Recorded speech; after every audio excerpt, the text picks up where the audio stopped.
Oui, donc bonjour. Bonjour, je suis Erwin Avalon.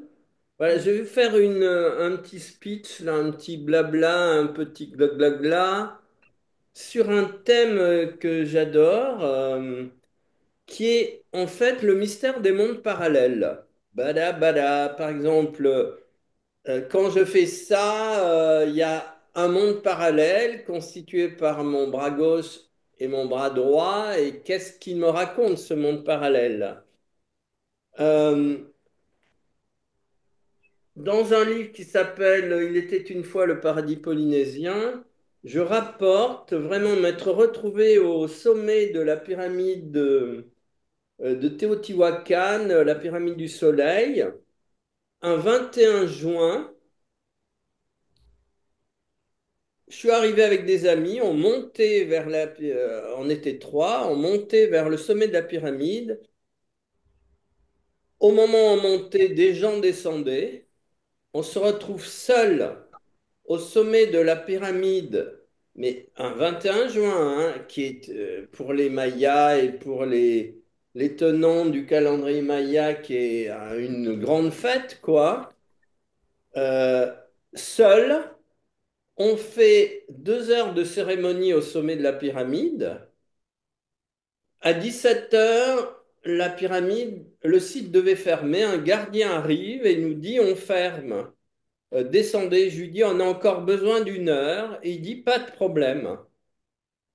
Et nous sommes redescendus, magiquement seuls, euh, au sommet de la pyramide du soleil de Teotihuacan, qui est un truc impensable. Ça m'a poursuivi et j'étais, si vous voulez, pour moi, ça a été l'expérience la plus puissante et probante euh, d'être dans un monde parallèle où j'avais quand même le sentiment que pendant que nous faisions notre cérémonie, bon, où j'avais recueilli les terres d'une vingtaine de temples à Quetzalcoatl, à 500 kilomètres autour de la cité de Mexico pour les ramener. Enfin bon, il y a tout un tas de choses. Il était une fois le paradis polynésien. Eh bien, que pendant que nous faisions la cérémonie, il y avait des gens qui normalement visitaient, se trouvaient aussi sur la pyramide dans d'autres plans. Alors, très intéressant, ce matin, nous parlions d'intelligence artificielle et j'ai vraiment l'impression qu'une bonne partie des gens sur cette planète vivent dans un monde parallèle. C'est-à-dire qu'il y a un monde qui se prépare, qui se rapproche de plus en plus, et le monde où les gens vivent, qui est complètement à des années-lumière de ce monde en préparation qui est celui de l'intelligence artificielle, et puis ils continuent à vivre dans ce monde parallèle complètement coupé du nouveau monde qui arrive, et il y a un moment où le nouveau monde, ce monde qui pour l'instant est le monde parallèle, va prendre la place de celui dans lequel se trouvent la plupart des gens. Et ça va représenter mais un genre de d'explosion euh, à tout un tas de niveaux. Là aussi, ça va être pire que des secousses telluriques à répétition. Ça va être un effondrement total de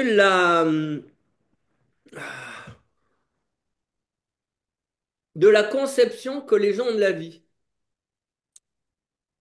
Mais si vous voulez, il est absolument fondamental de se préparer, de bâtir le pont entre les deux mondes pour pouvoir passer de l'un à l'autre et faire en sorte de ne pas être complètement pris et défourdu, débordé, explosé par le débarquement du nouveau monde dans l'ancien.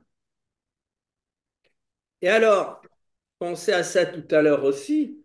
Bon, je ne sais pas si c'est déjà réalisé ou si c'est sur le point, mais il semblerait qu'à partir euh, de fragments infinitésimaux d'ossements ou de dents, ils soient arrivés, les scientifiques sont arrivés à reconstituer euh, un loup blanc, qui est une espèce disparue depuis des centaines d'années apparemment.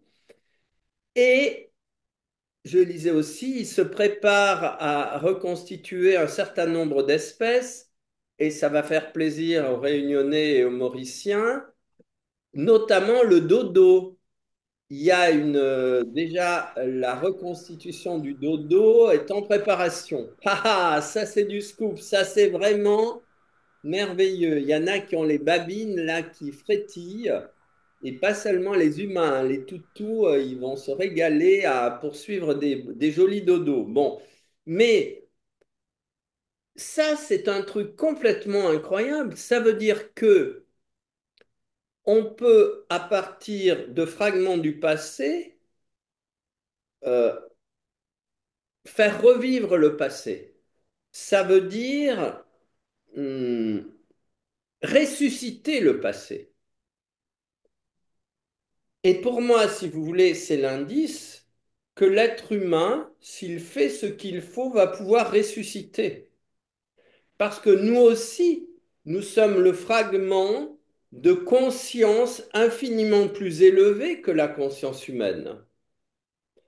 Donc si on arrive à relever du passé des espèces disparues, ce qui en nous a disparu de sublime, d'extraordinaire, de fantastique, bah, est prêt à sortir de la tombe. Je me disais aussi d'une façon extrêmement amusée, j'espère que vous allez pouvoir partager mon amusement. Imaginez, et je suis sûr qu'ils y ont pensé, que les savants humains, si vous voulez, au lieu de penser, enfin bon, je ne m'engage pas là-dessus, imaginez que les savants humains reconstituent un homme de Cro-Magnon ou un homme de Néandertal pour étudier l'évolution, toutes les phases d'évolution qu'il a pu y avoir, qui ont pu avoir lieu depuis ces époques, on va dire, archaïques de l'humanité. Euh, donc, si vous voulez, ça nous donne une idée minuscule, infinitésimale de comment un monde parallèle est en train progressivement de prendre la place d'une autre. Et ce monde parallèle, c'est si vous voulez, il a comme caractéristique de faire muter la relation qu'a l'être humain à l'espace et au temps, puisque on va pouvoir faire des bonds de géants dans le passé, faire remonter le passé à la surface, et à partir de là, se projeter dans un futur inimaginable pour l'être humain, parce que les deux sont liés. Si vous voulez euh, accélérer une mutation vers le futur, on ne peut pas faire l'économie de débloquer tous les mystères du passé. Ça va ensemble. Ha, ha, ha, ha, ha. Mais est-ce qu'il n'existe que deux mondes parallèles? Est-ce qu'il n'y en aurait pas d'autres? Et est-ce que, si vous voulez, euh, ce monde parallèle qui est en train d'essayer de prendre, pas d'essayer, qui est en train de prendre la place de celui où nous trouvons, n'est pas lui-même le monde parallèle d'un autre monde qui lui n'est pas un monde, on va dire, n'est plus du tout un monde physique, mais serait un monde métaphysique. Et si vous voulez, le monde parallèle qui est en train d'émerger, c'est le monde intermédiaire entre le vieux monde physique qui disparaît et le monde métaphysique qui prendra ensuite sa place. Et dans le travail que nous faisons au niveau des méditations Merkaba Matrimondir, en réalité, nous nous projetons déjà dans le monde parallèle à celui qui est en train de prendre la place du monde physique dans lequel nous nous trouvons et qui est un monde métaphysique. Alors, c'est un monde métaphysique dans la mesure où il permet d'intégrer des informations, des données, des vibrations, euh, des particules qui pourront directement arriver des espaces-temps supérieurs dans le nôtre. Et en fait, si vous voulez, quelque part, les mondes parallèles, euh, ouais, j'avais lu un livre, une série de livres sur les brumes d'Avalon, où justement sont parfaitement décrits la fin du monde celtique dont le monde chrétien peu à peu va prendre la place avec la Dame du Lac qui se retrouve sur une île, qui s'éloigne de plus en plus des humains. Elle part à la dérive et ce qui était l'histoire devient la préhistoire.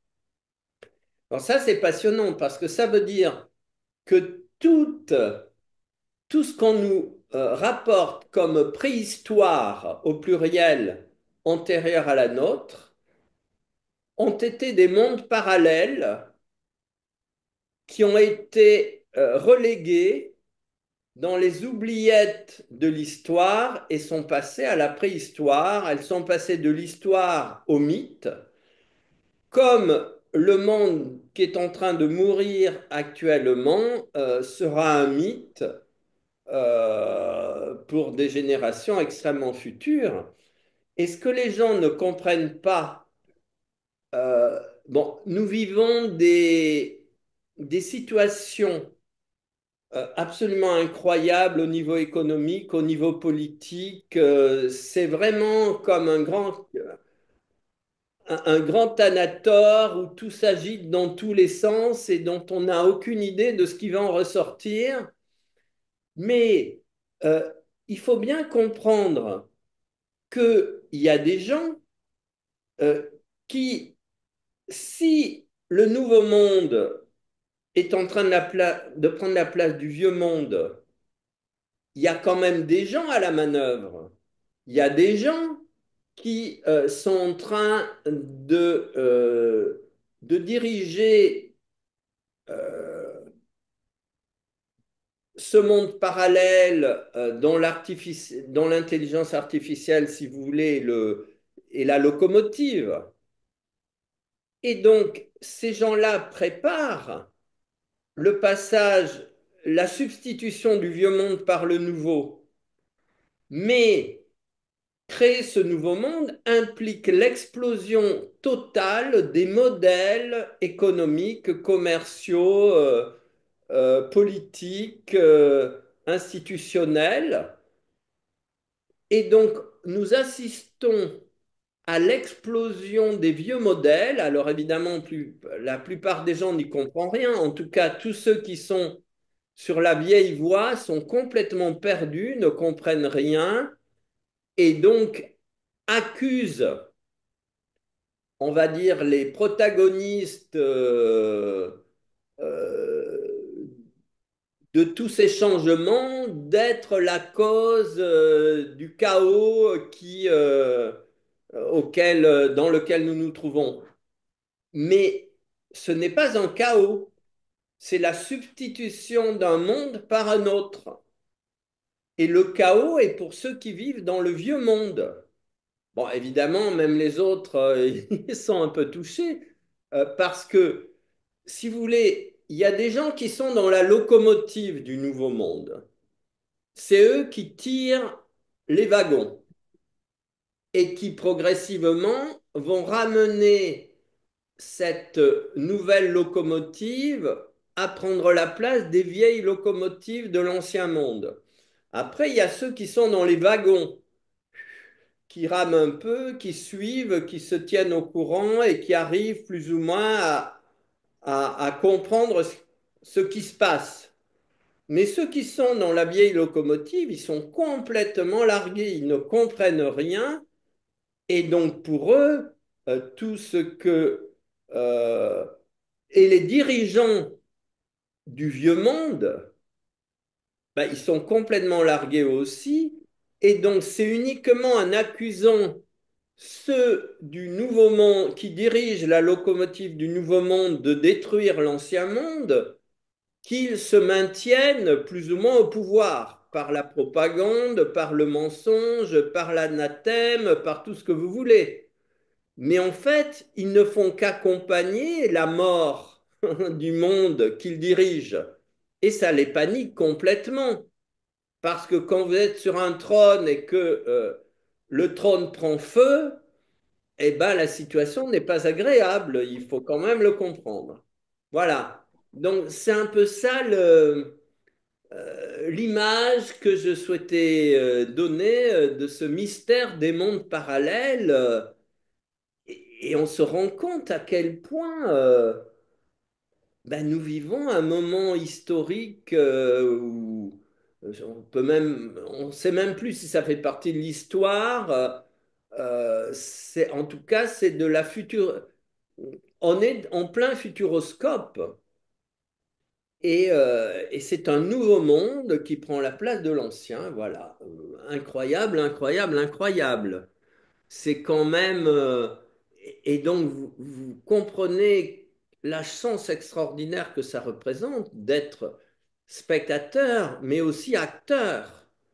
Et pour moi, être acteur, je n'ai pas les compétences pour agir dans dans ce nouveau monde de l'intelligence artificielle, mais j'ai peut-être celles qui permettent déjà de se projeter dans le monde suivant, qui à son tour prendra la place ben, de ce nouveau monde, de cette nouvelle locomotive, de ce nouveau système à propulsion, et qui peut-être, en travaillant dessus, va empêcher les excès et les aspects destructeurs de ce nouveau monde qui prend la place de l'ancien. Voilà un peu. Et donc, je vous invite à travailler avec moi, on va dire, à l'émergence de cet autre monde parallèle aux deux autres. Voilà. Bon, j'espère que je suis plus ou moins clair. Oh là là là là, quel travail. Merci beaucoup.